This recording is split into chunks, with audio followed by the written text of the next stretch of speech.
And you have heard President Obama threaten over and over that he will use his phone and his pen to bypass Congress. Well, now he has actually done it. In tonight's speech, the president will announce that he is signing an executive order to raise the minimum wage for workers under new federal contractors to $10.10 an hour. House Democratic leader Nancy Pelosi joins us. Nice to see you. Nice to have you back. Pleasure to be here. Nice to have you back. What do you make of the president using his executive power? You're a legislator. Well, I think it's fine. We have been urging him to set the example for raising the minimum wage anywhere it was in his power to do so. Of course, we would prefer to pass legislation to raise the minimum wage for everyone. Over 60% of those getting the minimum wage are women, so we think it's really an important initiative. Lift millions of people out of poverty, maybe 6 million, as well as inject demand into the economy with the purchasing power it creates. What about the problem the precedent it sets? And I know other presidents have used executive order, but it's always, people tend to like executive order when it's your party, your president's, you're a Democrat, he's a Democrat. What about the whole idea of using executive order and bypassing Congress? Well, I think, again, President has urged Congress to pass the minimum wage, and they have not done so. I think the question would be more to the president, if you want Congress to do so, use its power to pass the minimum wage. Why don't you use your power by executive order to raise the minimum wage? And I don't really consider it threatened to do. I think he stated that that's what he was willing to do. What if he does it again? What if he does it on another piece of something that, another issue that comes along? Is that okay? I hope he does. I mean, there's a big movement afoot for him to pass ENDA, which is End Discrimination in the Workplace against people in the LGBT community. We have it passed in the Senate. We have the votes in the House. We would like it to be brought up. But again, when you have exhausted the legislative remedies, passed the Senate, bipartisan support in the House, we have the votes, the public supports it, then the question is, well, why don't you do something about it where you have the power to do it? Do we need Congress? Are you saying we don't need Congress? No, no. Because some people would say that, the whole point is that, even though the Congress disagrees, the House and the Senate and the Republicans and Democrats within both chambers, is that that's still the legislative body. At what point does the president overstep? Well, it's a question of overstep. He's only discreetly. He's not raising the minimum wage for the whole country. He's raising the minimum wage for federal contractors.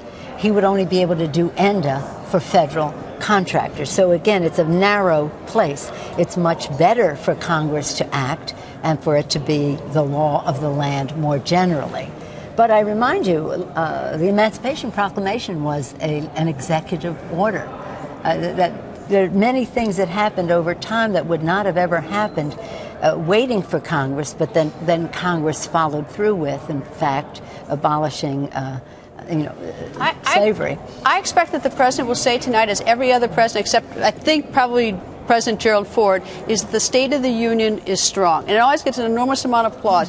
But the American people are sitting out there thinking, well, if the State of the Union is so strong, why can't the Republicans and Democrats work together and get something done? Because from the outside, it looks like you are feuding, unbelievably feuding like the Hatfields and the McCoys, and that nothing will get done. Well, I think that's because there's an element in the Republican Party, and I tell my Republican friends, take back your party.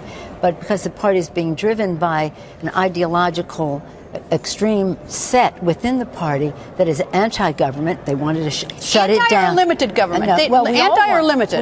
We don't any of us want more government than we need. Do you think they want no government? Well, they shut it down. And so they're anti-government, anti-science, so any of the initiatives about science, and anti-Obama. So it's a trifecta that they have. Now, I'm not painting everyone with that brush, and I'm saying that the Republicans, the grand old party, should take back their party to the force that they have been and really dominate the debate, but not cut off the debate. But I also say this, that when President Bush was president, we treated him with great respect. We disagreed with him on the war in Iraq. We disagreed with him on privatizing Social Security. But we worked with him on almost every other thing. Do you think the president is respected? I mean, I know that there's fierce disagreement, but do you think that there's actually a disrespect from House members against the president, Republican House members? Well, you'd have to ask them. But do you think so? Well, I think there's a brick wall for any initiative that he puts forth. But as I say, we respected President Bush in a different way, and what the attitude that we see from the Republicans in Congress is quite different than that. But that's, as you say, unimportant to American people. What they want to see are results, and that's what we want to see tonight: an optimistic speech about opportunity, that's hopeful about the future, and an economy that works for everyone, that strengthens the middle class, and that uses public-private partnerships to do so. All right. One of the things that I think the president will be speaking about tonight is Afghanistan, troop withdrawal. And I don't think any American wants to be stuck in a war, and I don't pretend to have any of the answers. However, I was in the room when Secretary of State Hillary Clinton said in Afghanistan that we would not desert those women. We would not desert Afghani women. Now that we're starting to pull out, we see the Taliban is gaining ground in Afghanistan. It certainly is gaining ground in Iraq and gaining ground in Syria. And let me remind you, I don't pretend to have all the answers, but are we abandoning the women in Afghanistan? No, we've sacrificed too much. The plight of the women and the fate of the women in Afghanistan is a very important priority for us. For Mrs. Bush, for Laura Bush, this is a priority for her. She recently appeared at a conference here on that subject.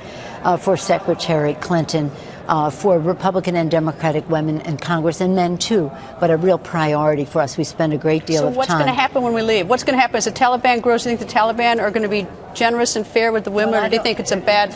First of all, what do we mean by Taliban? Are we talking about a reconciliation with some elements of the Taliban who want to have a government that works for the people, or are we talking about the extreme elements of the Taliban coming in? If we're talking about a reconciliation, that would have to have accommodations for women. And in order for that to happen, and I've said this to President Karzai over and over again, and the Secretary has, and the President and everyone else has, there must be women at the table.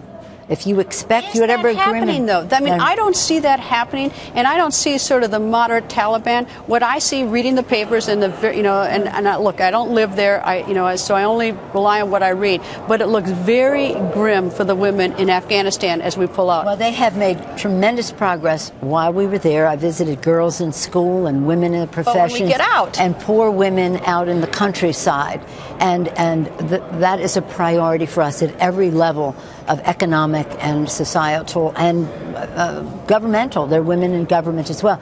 And in order for any respect to be held by women for the outcomes in Afghanistan, women have to be at the table helping to make their decisions. It has to happen. Is it happening? It has to happen. Do you see any sign that that's happening? Yes, I do. But I see a sign that the pressure is there to make sure it happens. And one of the best ways that we can be helpful is to keep shining, as you are right now, a bright light on what that is. We just had the conference here, I think either co-chaired or co-featuring Laura Bush and Hillary Clinton and many women from Afghanistan and from here in a sisterhood for the women there. One quick question. The Congressional Black Caucus is in favor of school choice.